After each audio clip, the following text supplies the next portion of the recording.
এখানে আপনারা একটি প্যাকেট দেখতে পাচ্ছেন, যে প্যাকেটের মধ্যে কিছু কসমেটিক্স পণ্য, বিশেষ করে হেয়ার অয়েল এখানে প্যাকেটে সিলকৃত অবস্থায় আছে। আপনাদেরকে যদি এই সিলকৃত এটি দেখাই, সেখানে দেখতে পাচ্ছেন যে এটি বিএসটিআই কর্তৃক এই প্যাকেটটিকে সিল করা হয়েছে।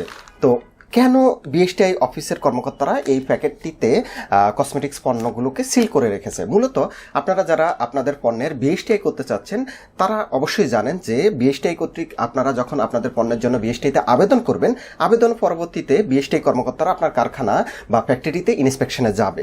সেখানে গিয়ে তারা, আপনার কারখানাতে তো অনেক পণ্য থাকতে পারে, তার মধ্যে কিছু সংখ্যক পণ্যকে তারা সিলেক্ট করে, তাদের মতো করে তারা র্যান্ডমলি সিলেক্ট করে সেই পণ্যগুলোকে এভাবে সিল করে এভাবে কিন্তু করে রেখে আসবে। তো এই সিলকৃত পণ্যগুলো কিন্তু বিএসটিআই কর্মকর্তারা সাথে করে নিয়ে যাবে না, সেগুলো আপনার কারখানায় রেখে আসবে।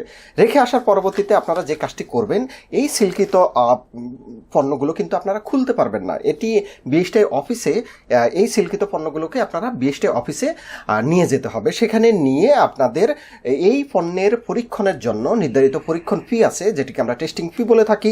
সেই ফি প্রদানপূর্বক আপনারা এই পণ্যগুলোকে বিএসটিআই অফিসে জমা দিতে হবে।